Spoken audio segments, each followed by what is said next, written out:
pemirsa, masih dengan saya Mr. Wahid Nugroho di Rumah Cerdas Bahasa Inggris.com. Belajar bahasa Inggris dan TOEFL dari nol.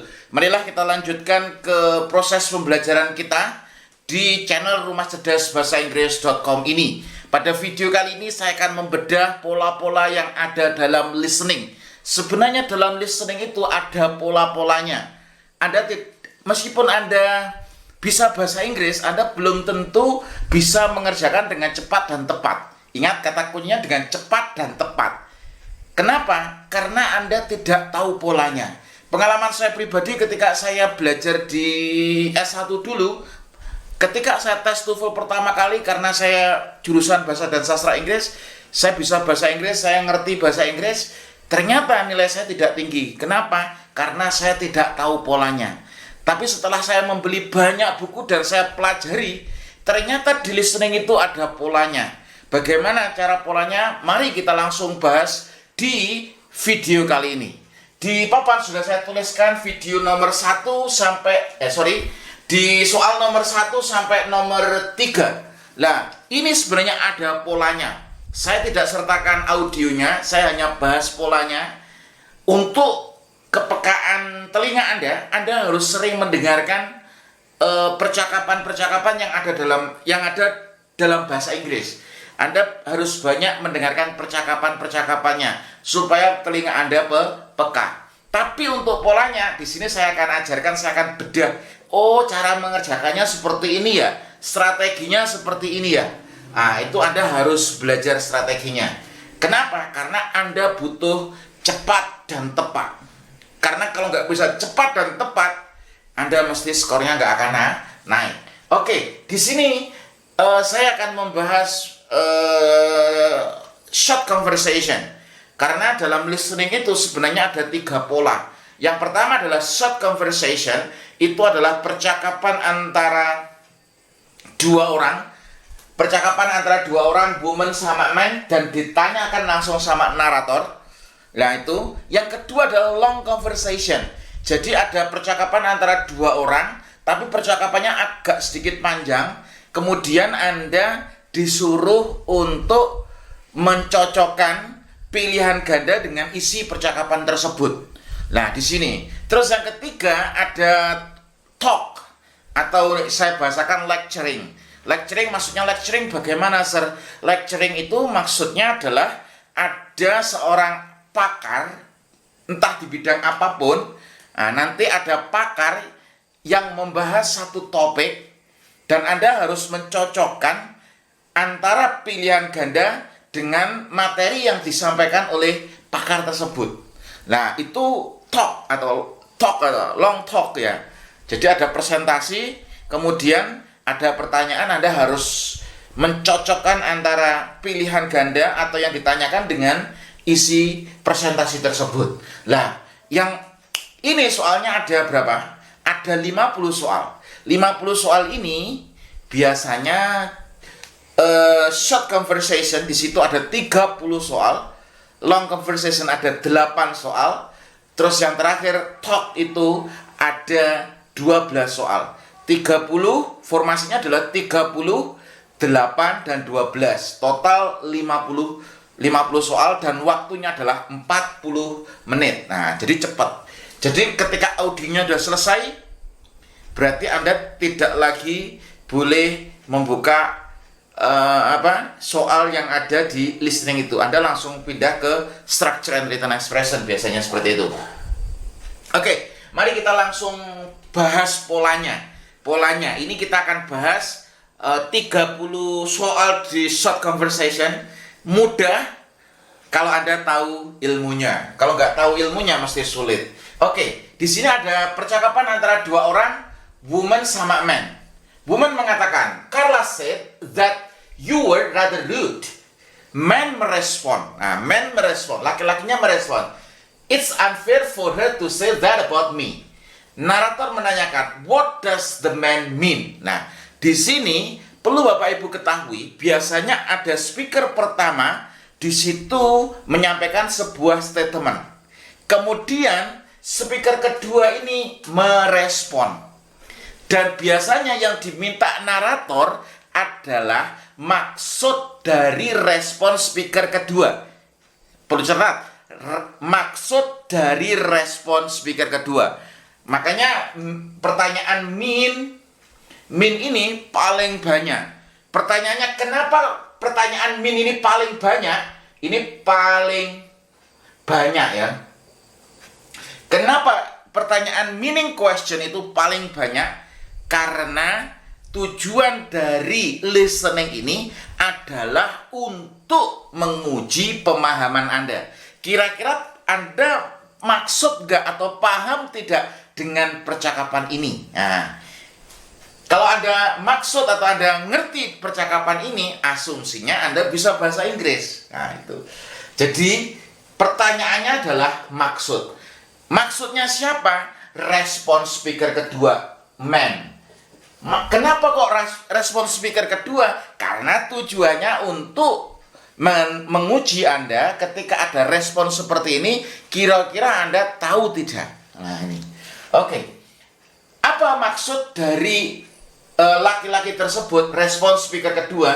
Anda harus catat, ini adalah tipe pertanyaan maksud atau meaning question. Yang kedua, yang ditanyakan kebanyakan tapi tidak harus, itu adalah respon speaker keduanya, laki-lakinya. Nah, yang ketiga yang Anda harus pahami di sini adalah biasanya pembuat soal menjebak dengan bunyi yang serupa. Nah, ini Anda dijebak dengan bunyi yang serupa. Ketika Anda tidak tahu maksudnya, Anda langsung memilih itu. Kenapa? Kedengarannya sama. Nah, ini biasanya kedengarannya sama. Ingat, sesuatu yang kedengarannya sama berarti biasanya salah. Makanya di sini sudah saya tulis lengkap di buku ketiga saya, Belajar Listening TOEFL dari Nol, hindari bunyi yang serupa. Lah, di sini it's unfair for her to say that about me. Itu tidak adil lah. Fair itu artinya adil. Kalau ada kata ini berarti tidak, atau dia tidak adil, atau jadi itu tidak adil baginya untuk mengatakan hal itu. Tentang apa? Maksudnya dengan perkataan rather rude, agak terlalu kasar, ngomongnya itu kasar itu. That about me, itu tentangku. Lah, di sini perlu Bapak Ibu ketahui di jawabannya yang A, Carla doesn't live very far away. Di sini ada kata unfair, ini artinya tidak adil atau curang. Tidak adil atau curang. Nah, ini. Dan di sini ada kata far away. Jauh artinya jauh. Far away, jadi tinggal jauh di sana, maksud. Di situ. Jadi jawaban A salah. Ingat, hindari bunyi yang serupa. Nah, ini. Hindari bunyi yang serupa. Unfair, far. Nah, ini artinya jauh, kedengarannya mirip tapi artinya jauh. Makanya jawaban yang A salah. Jawaban yang B, what Carla said was unjust. Nah, apa yang dikatakan Carla itu unjust. Nah, di sini jawabannya adalah yang B. Kenapa jawaban yang B? Strateginya bagaimana, Sir? Strateginya adalah Anda harus mencari sinonim. Kata dengan arti yang sama, tapi katanya itu beda. Katanya beda, tapi memiliki maksud atau arti yang sama. Atau Anda harus nyari sinonim atau restatement. Nah, sinonim itu ya apa ya? Jadi seperti unfair itu artinya apa? Tidak adil atau curang. Unjust ini juga tidak adil atau curang. Jadi Anda harus mencari sinonim atau padanan kata.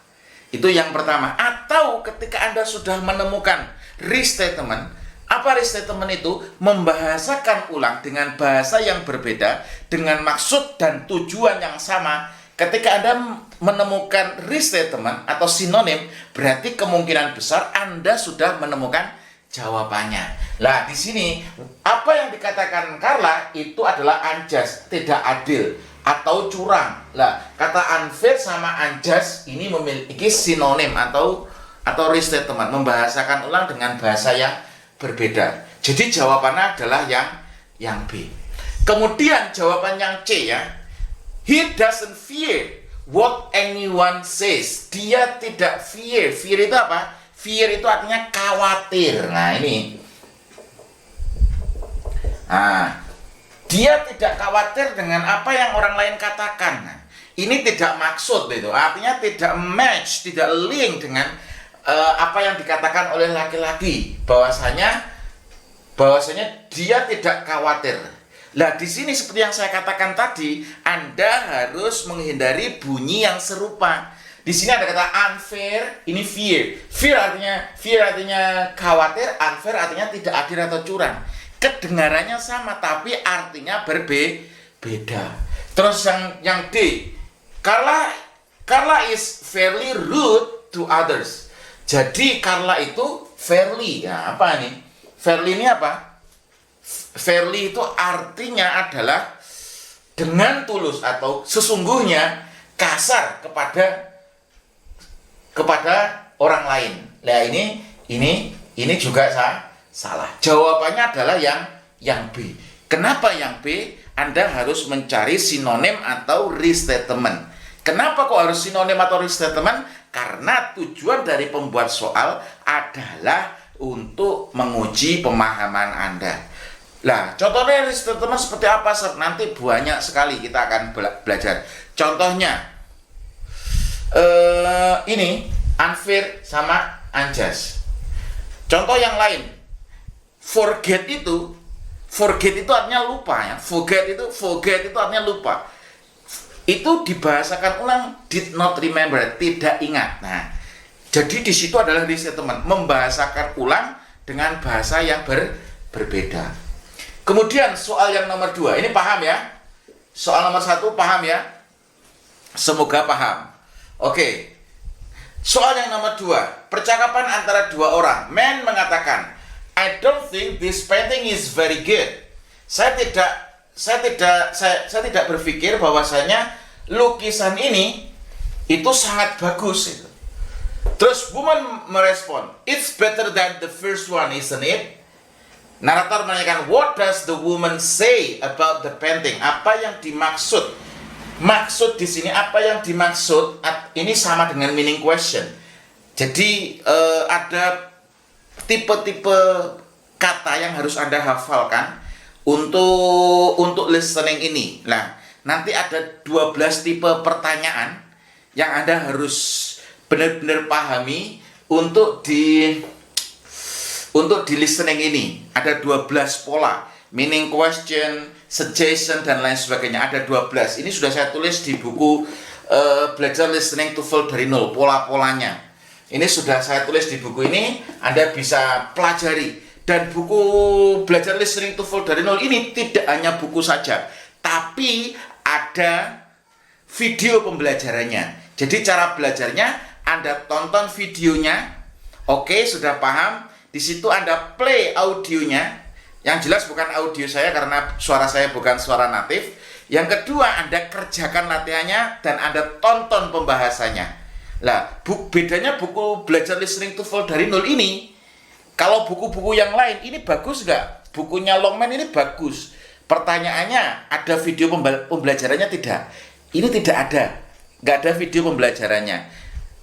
Kalau Anda sudah levelnya advance, ini sudah sangat bagus.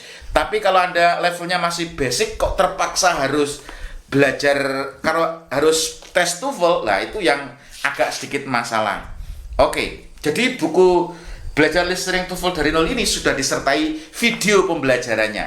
Ada video materinya, Anda kerjakan latihannya dengan mendengarkan audionya, kemudian Anda tonton pembahasannya. Jadi bisa lengkap. Oke, kemudian soal yang nomor 2. Ini percakapan antara dua orang, man sama woman. Nah, ini man mengatakan, I don't think this painting is very good. Saya tidak berpikir bahwasanya lukisan ini sangat baik. Woman merespon, It's better than the first one, isn't it? Jadi lukisan itu lebih baik daripada yang pertama. Lebih baik dari yang pertama, isn't it? Lah, di sini perlu Bapak Ibu ketahui ada pola isn't it di sini atau disebut dengan tag question. Nah, tag question. Nah, jadi Anda kalau sudah belajar di buku saya yang hijau, itu ada materi lengkap, ada 13 aturan penerapan tag question. Anda harus hafalkan di situ. Lah, nanti di situ akan membantu di listening juga. Oke, tapi yang harus dipelajari pertama harus yang hijau dulu, baru yang merah ya. Nah, di sini ada tag question. Nah, tag question ini perlu Bapak Ibu ketahui bahwasanya tag question itu digunakan untuk dua pola. Pola yang pertama, tag question itu digunakan untuk pola uncertainty atau ketidakpastian. Yang kedua adalah untuk persetujuan negatif. Nah, itu. Jadi polanya digunakan, yang pertama adalah uncertainty, yang kedua adalah persetujuan negatif. Nah, di situ. Nah, tapi di sini ini adalah polanya adalah uncertainty. Nah, di situ adalah uncertainty. Apa? Polanya uncertainty. Nah, polanya uncertainty atau ketidakpastian. Jadi sebenarnya dia tidak yakin itu. Dengan mengatakan it's better than the first one, isn't it? Jadi lukisan itu lebih baik daripada yang pertama, bukan? Artinya dia tidak yakin. Kalau tidak yakin biasanya maksudnya adalah I think, I mean, saya maksud atau I think. Nah, di sini penandanya adalah I think pertama. Biasanya kalau uncertainty itu biasanya I think, kata I think, saya pikir. Lah, kalau mengatakan I think, saya pikir, berarti sebenarnya itu sebenarnya dia tidak yakin atau tidak pasti. Tapi kalau I believe, kalau ada debat bahasa Inggris, kalau ngomong I think, itu berarti sebenarnya Anda tidak yakin itu. Tapi kalau yakin, I strongly believe that itu. I really believe that. Nah, biasanya gitu. I believe that. Nah, biasanya seperti itu. Kalau I think biasanya untuk menunjukkan uncertainty. Nah, di sini biasanya untuk uncertainty penandanya adalah things. Terus yang kedua, Anda harus tahu bahwasanya di samping Anda mengetahui adalah ini bentuk uncertainty, yang kedua Anda harus tahu bahwasanya ini adalah bentuk restatement juga. Apa bentuk restatement? Oke. Restatement artinya apa? Membahasakan ulang dengan bahasa yang berbeda dengan maksud dan tujuan yang sama. Di sini maksudnya bagaimana? It's better than the first one. Lebih baik daripada yang pertama. Berarti ada peningkatan. Nah, karena berarti jawabannya yang mana? Dia pikir bahwasanya lukisan itu ada peningkatan. It's better than the first one. Lebih baik daripada yang pertama. Jawabannya adalah yang A. Di statementnya apa? Better than the first one. Ini berarti ada improvement, ada perkembangan, atau jadi perkembangan dari lebih baik daripada yang pertama. Oke. Anda di sini juga harus hati-hati dengan jebakan bunyi yang serupa. Nah, di sini it's better than the first one, isn't it? Nah, di sini ada first, di sini ada fir tree. Nah, ini ada fir tree ya, ada fir tree. Fir tree itu apa? Fir tree itu adalah pohon cemara. The fir tree in it are better ya. Jadi pohon cemara di situ lebih baik. Ini tidak nyambung sama sekali. Terus jawabannya C. It resembles the last one. It resembles the last one. Ini mirip-mirip dengan yang terakhir. Bukan mirip-mirip yang terakhir, tapi dia pikir bahwasanya yang kedua ini lebih baik daripada yang kedua. Jadi jawaban yang C juga salah. It is the best the man has ever done. Jadi lukisan itu terbaik yang pernah laki-laki itu kerjakan. Ini juga salah. Terlalu berlebihan. Nah, Ini terlalu berlebihan. Dia cuma mengatakan bahwasanya it's better than the first one, isn't it? Ini lebih baik daripada yang pertama, bukan? Nah, ini adalah bentuk satu uncertainty karena dia tidak yakin atau ketidakpastian dengan tag question. Yang kedua, Anda harus tahu dengan pola restatement atau membahasakan ulang dengan bahasa yang berbeda. Oke, ini tekniknya harus Anda ketahui. Oh, caranya seperti ini. Anda harus terbiasa. Makanya di buku ini ada materinya. Saya bedah materinya dulu. Penanda-penandanya apa saja. Saya sudah research di beberapa buku. Saya kumpulkan jadi satu. Oh, penanda untuk uncertainty itu ini. Lah, uncertainty itu penandanya itu banyak sekali. Ada 6 di situ. Salah satunya adalah bentuk tag question seperti yang saya jelaskan tadi. Kata yang lain itu ada it's, if I'm not mistaken, jika aku tidak salah. Jadi if I'm not mistaken. Yang kedua ada really, kata really benar. Nah, ini sebenarnya tidak yakin dia. Terus maybe atau might be, ya di situ ada kata might be atau maybe. Terus yang keempat di situ as far as I know. Kata as far as I know, sejauh yang saya tahu.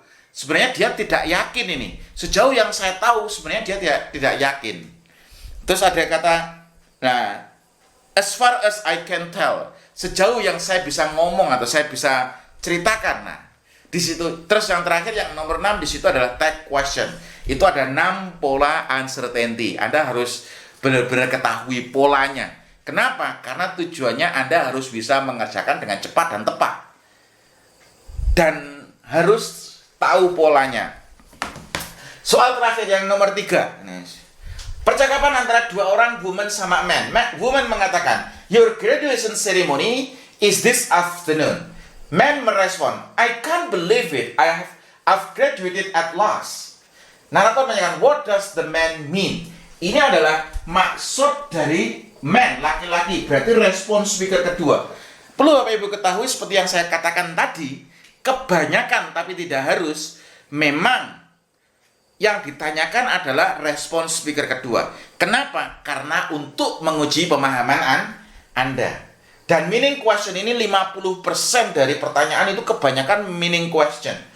Karena apa? Karena untuk menguji pemahaman. Nah, menguji respon speaker keduanya. Menguji Anda maksud dari respon speaker kedua. Anda paham nggak? Dengan laki-laki merespon, I can't believe it. Saya tidak percaya itu. Saya tidak percaya. Saya tidak percaya. It-nya kembali kemana? Graduation ya. Graduation ceremony. Atau apa? Pesta lulusan. Upacara lulusan atau wisuda. Lah, I can't believe it. I've graduated at last. Saya tidak yakin, saya tidak percaya. Saya telah lulus pada akhirnya. Nah, ini kalau Anda nggak jeli, ya, Anda nggak jeli, Anda akan memilih dengan jawaban yang salah.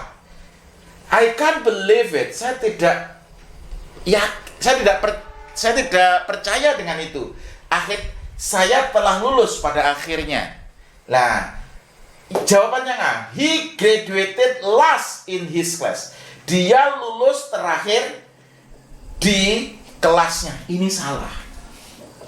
Kenapa? Karena at last pada akhirnya itu bukan yang terakhir. Nah, pada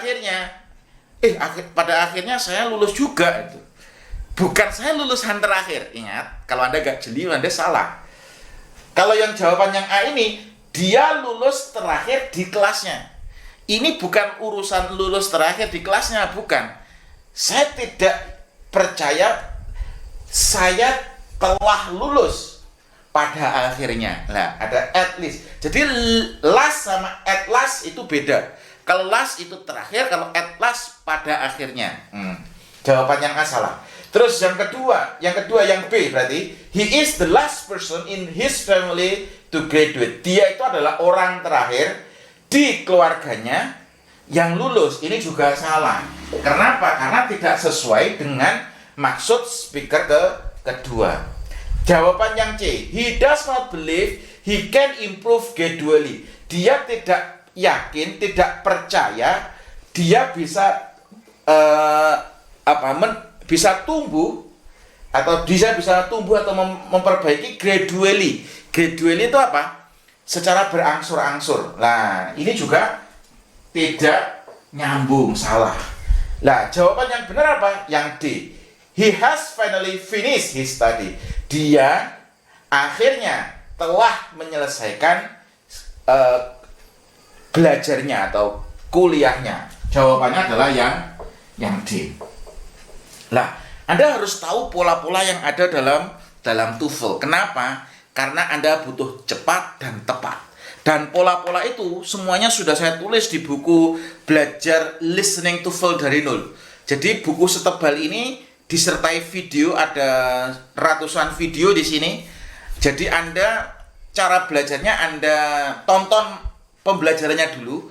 Setelah Anda tonton pembelajarannya, Anda kerjakan latihannya sambil mendengarkan audio yang ada di e-course-nya.